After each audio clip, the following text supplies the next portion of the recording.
Hey, it's Court. Listen, before we get into today's episode, if you want to get free access to my brand new podcast SEO mini course that is going to help you get your podcast showing up in the top 5 in search on Apple and on Spotify, then all you have to do is enter our Dare to Share giveaway that we are doing here as we count down to episode 350, which is crazy. It's so hard to believe that we have had that many episodes here on the podcast, but I'm doing this as my way of saying thank you for being here every single week and for making this show possible. So all you have to do to enter, super easy. Either text the show to a friend of yours who is about to launch a podcast or who is podcasting right now and let them know, hey, you need to be listening to this show, or leave a written review on Apple Podcasts telling me how this show has helped you. Either way, pick your poison, take a screenshot when you do it though, and email it with your name to podcast@podlaunchhq.com so that I can feature you in an upcoming episode and say thank you. Because truly, this show would not exist were it not for you being here every single week, listening to the show, supporting the show, and encouraging me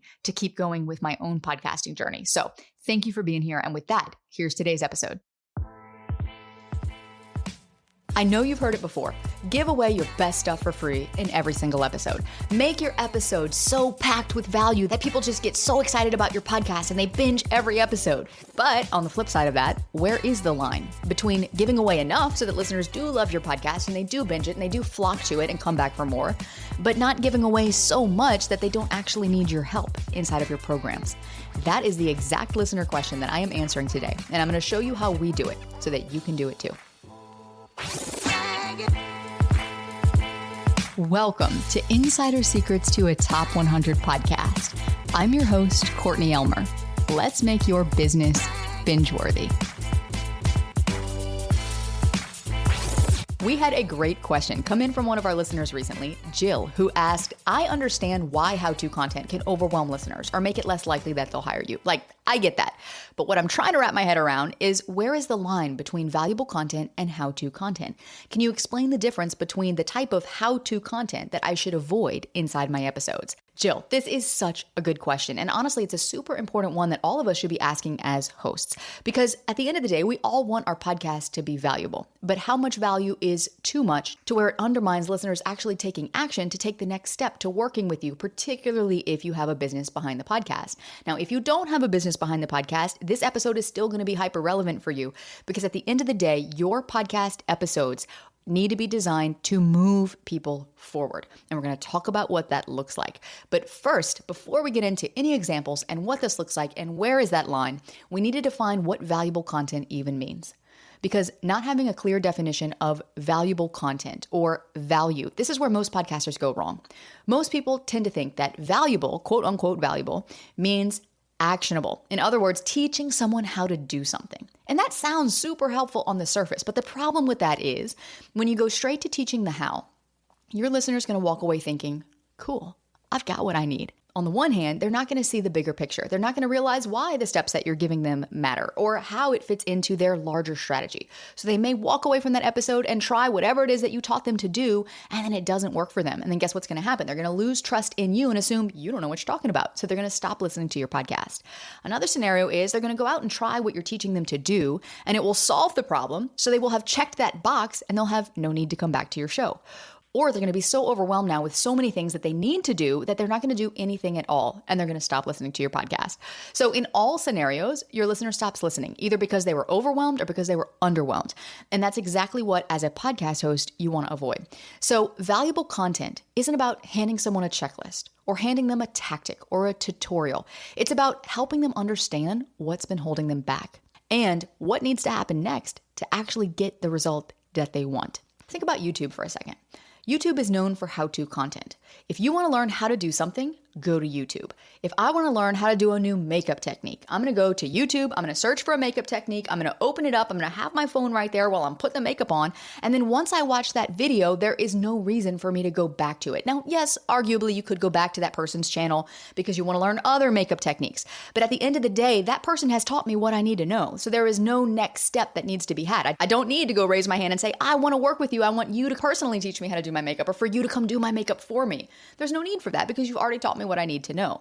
However, if you were to go onto YouTube and you were to watch a makeup tutorial and the person was telling you, okay, here's why I recommend this makeup brush over this one, or here's why I recommend this eyeshadow over this one, and here's what you want to do if you have this type of skin over this type of skin.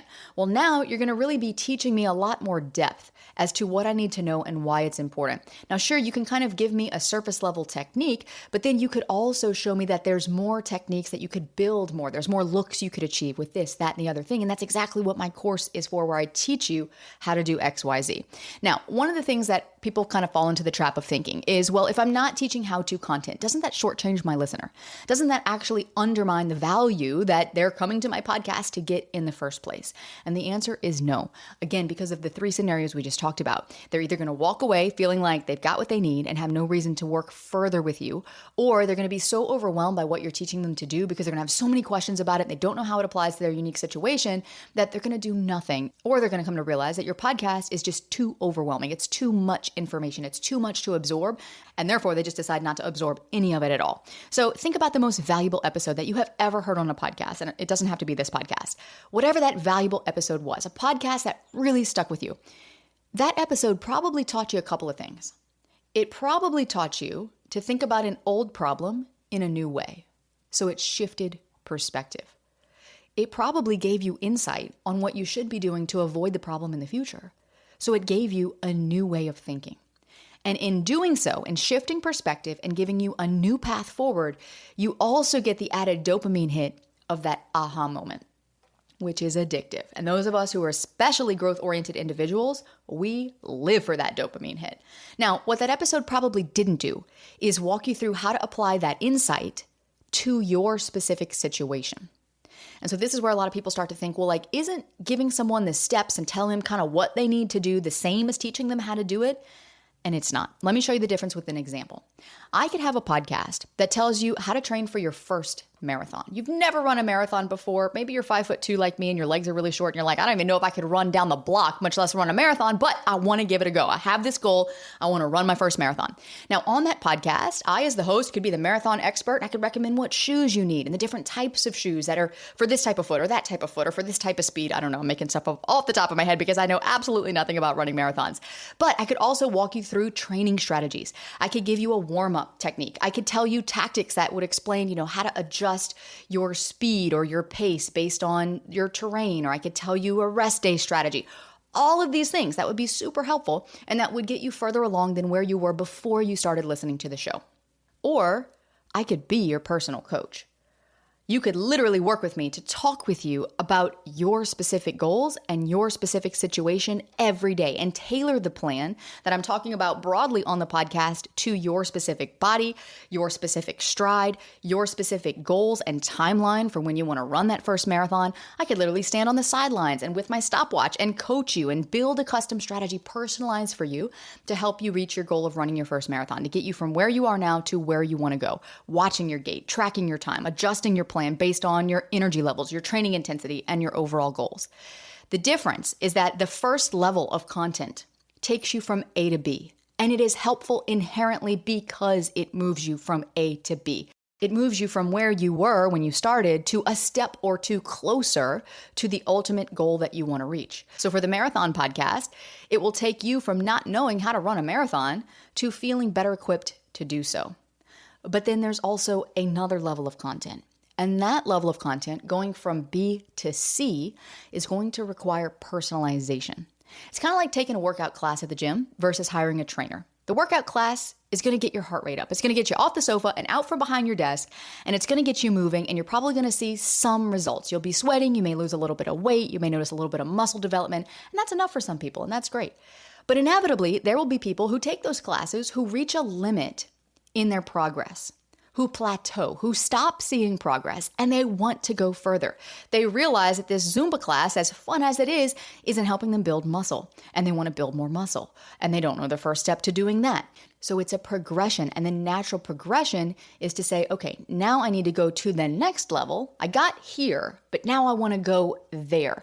And that next level requires a whole new strategy, a whole new type of content, a whole new level of questions that person is asking at that point in their journey that they couldn't have asked prior because they weren't at that point in their journey yet to even know what questions to be asking. And that is literally how you want to be thinking about your podcast. Your podcast helps a listener go from A to B. If you have a program or a back-end offer that your podcast is ultimately driving traffic to, that program should take them from B to C. Your podcast should not take them from A to C. And even if you don't have a program or a business behind the podcast, you should approach your podcast the same way, getting a listener from A to B, because then you can tee up their next step, which is B to C. Maybe it's a paid subscription with bonus content where you do give them more of the tactics and the how-to. Maybe it's getting on your email list where they can get more from you, which expands your audience and makes you more valuable to sponsors because of the bigger audience and the bigger footprint that you have. Because if listeners feel like they've gotten everything that they need from your show, they're not going to take the next step to work with you. And that's how you end up stuck in what I call the free coach zone. Helpful, sure. Trusted, maybe, but definitely completely unpaid. And I want to help you avoid that. So think of your podcast as the content that prepares your audience for whatever comes next. That could be a course, it could be becoming a client, or it could just be getting into a loyal community, or maybe not a community at all. Maybe it's just a paid subscription, or maybe it's just getting onto your email list. No matter what, this still applies because your episodes should move people forward. So the next time that you find yourself asking, okay, where is the line between teaching enough and teaching too much? Ask yourself, does this create demand for this solution, or does it deliver the full solution? Because delivering the full solution builds DIY listeners. Creating demand for the solution drives conversions. So every episode you create needs to do two things. It needs to satisfy curiosity, and it should leave your listener wanting more. And you might be like, wait a minute, doesn't that contradict itself? No, you can do both. And that is the art of creating a binge-worthy podcast. Now, this is a skill to develop. This does not happen overnight. This is going to take a lot of practice, a lot of focused attention, and a lot of focused intention with your episodes to really making sure that you are satisfying curiosity in that episode, but then also moving them forward so that now they've got a new awareness, which leads them to wanting to move to the next step. So an easy way to think about this is think about how many times you have watched a show on Netflix or Hulu, or whatever streaming platform, where every episode satisfies your curiosity because it's answering questions that you had in the previous episode that now this episode is answering, but it's also opening loops that take you to the next episode that leave you wanting more. This is why I lose sleep when I watch Netflix, because I am literally laying there at like 9:30 at night being like, oh my gosh, okay, I have got to see what happens next. The next thing you know, it's 10:30 at night, then it's 11 o'clock, and I'm like, Courtney, go to bed, just stop watching, let's go to bed, okay, you can come back to it tomorrow. But that is essentially what we want to be doing with your listeners too. We want to be satisfying their curiosity and opening loops that leave them wanting more. Right now, I'm satisfying curiosity by answering the question of how else can content be valuable if it's not how-to content? Where is the line? But I'm not going to teach you exactly what to say inside your episodes because that's going to be based entirely on your niche, your offer, your audience, your goals for your podcast. And that's the kind of personalization that I'm talking about. And that's the kind of nuance that we cover in Pod Launch, because it would be impossible to get to that level of personalization here on the show without having a one-on-one conversation with you about your goals, your audience, your offer, and so forth. So you're going to walk away from this episode feeling satisfied by the answer to the question and the knowledge that you gain in this episode. But once you gain that knowledge, it's going to naturally prompt more questions that you didn't know to ask until you got this question answered. And that's what you want to be doing as the expert with your listeners too. It's no different than my 7-year-old who still literally asks why to every little thing. I'm like, does that ever go away? I thought that was just like a phase, like around 2 to 3 years old. Nope, still going strong at 7 years old. And I can give him an answer, but that one answer is never enough because as soon as he gets the answer, he has another question. And then he has another one. And then he has another one. And he gets a little dopamine hit every time he gets the answer. And then it prompts a new question and the loop just continues. And that's the whole point. Your podcast should be designed to move someone through the surface level questions that they might be asking to the deeper questions that they need to be asking. So your episode should answer real questions. They should satisfy curiosity, but they should also open a loop. One that's positioning you as that guide that they're going to want walking with them the rest of the way to the next level. So you might be wondering, okay, Courtney, that makes sense, but won't people just assume if I'm being fluffy or too surface level, if I don't give them like something to chew, like something really actionable or giving them steps? No, because not saying everything isn't the same as saying nothing. It's not all or nothing and it's not black and white. It means only saying what matters for where your listener is in their journey, which is your responsibility as the host to know. Clarity doesn't come from taking the Wikipedia approach to podcasting. It doesn't come from cramming in every little detail. That just overwhelms someone. Clarity comes from telling someone exactly what they need, why they need it, what's going to happen when they don't do it this way, and make it clear on how they can go deeper with you if they want to. Like we talked about, a how-to podcast is going to take someone from A to C. A binge-worthy podcast takes them from A to B and tees up the next step from B to C, whether that's getting on your email list or joining you for a workshop or getting into your program or whatever. And not understanding that difference is what keeps most podcasters stuck in the free advice zone. So on one end of the spectrum, you'll have the host who gives the surface level tactics, these how-to tutorials, and they fail to create demand for anything more. On the other side, you have the host who goes way too deep and way too academic and too jargony and also loses listeners. Okay, so don't be surface level Susie and don't be too much theory Tim. You want to strike a healthy balance right in the middle by showing your listeners what they need to do, why they need to do it, and what the next step forward looks like. And then if they want help to implement that step, or if they want help to personalize those steps to their unique situation, that's when they hire you. So your podcast is about helping listeners take the next step, but not the last step. It's not where you teach someone everything they need to know, but helping them understand what they need to know next. Because real authority doesn't come from dumping everything you know on someone. In fact, that just annoys people. Think about someone who's like a know-it-all, right? None of us like a know-it-all. And it's like, oh my gosh, can you just shut up now because you're just talking too much? Real authority comes from knowing what to share and when. Think about if you've ever worked with a really incredible therapist, someone who knew when to talk and who knew when to hold back and who knew when to let you reach your own conclusions and come to your own realizations. That is so inherently valuable right there in and of itself. And it gets you from this session to the next therapy session where you're like, okay, we unpacked that in that session. Now I want to go deeper. I want to explore this. So you are the same guide on your listener's journey. You're helping them see what they can't see yet, just like the most trusted therapist would do, or the most trusted coach or mentor or guide that you've ever worked with. So thinking about your podcast as that vehicle to move people further down your funnel, but not all the way down it, from A to B, not from A to C. Now, I know that there's a valid concern that tends to pop up here about shortchanging people. Doesn't that mean I'm being unethical if I'm holding back from listeners? Let me be clear. This is not about holding back at all. This is about moving your listener forward by helping them responsibly. Because as the expert, you know what's in their best interest. And you actually care about where they end up. So it's no different than parenting. If my 7-year-old asked me, Mom, can I go use the stove?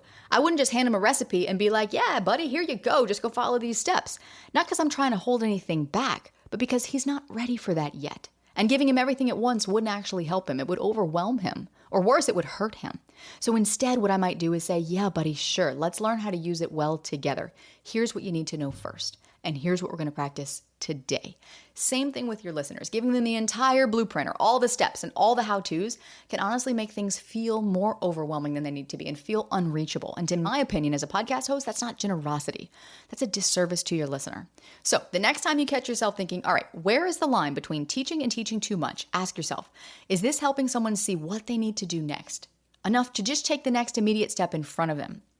Or is it showing them exactly how to do it? And look, every listener is not going to want your help. Period. And that's okay. I am a huge believer that my podcast, this podcast right here, should provide you with enough value to move your own show forward, whether you wind up working with us at any point in the future or not. Otherwise, it wouldn't give you a reason to keep coming back and listening episode after episode. So every piece of content I put out should have a nugget of value in it that you could choose to take and apply right then and there. You could listen to this podcast for years and learn a ton, and you will always gain something new from it, even if you never buy a thing. And that's the point. I want this podcast to give you enough to move forward and also help you recognize when it's time to go further. Because eventually you might hit a point where you're like, oh my gosh, I'm so done DIYing this. I'm ready to go faster. I'm not getting the results that I want on my own. Or you just simply want more personalized support and a personalized plan to help you save your time so you can focus your time on what matters and have someone else with the expertise come in and say, here's exactly what you need to do so you can get where you want to go faster. And when that time comes, you'll know who to turn to. At least I hope you will. So again, when in doubt, if your content shifts a belief, helps someone gain new insight, helps shift their perspective, clarifies the problem, helps them avoid a problem, tees up what needs to happen next, it belongs on your podcast, getting them from A to B. Remember the marathon example. If it solves the whole problem from start to finish, though, that is what belongs in your program or at the next step that you want your listener to take. That's from B to C. Because when you help your listeners see what's really been holding them back from getting from A to B and what needs to happen next to go from A to B, they're going to keep coming back for more because they're getting value from that. And then some of those are going to be so clear on what they need next that they're going to raise their hand and ask to work with you because they want your help to go from B to C. And that's ultimately what you want. So now that you know the difference between creating demand through your content versus just giving it all away inside your episodes, in the next episode, you're going to hear exactly how one podcaster shifted her content to create demand and went from being seen as just helpful to being seen as hireable. So if you're ready to bridge that gap too for your own podcast, for your own show, whether you've got a business behind your podcast or you're hoping your podcast becomes the business, stay right where you are because all that is coming up next to help you make your business binge-worthy.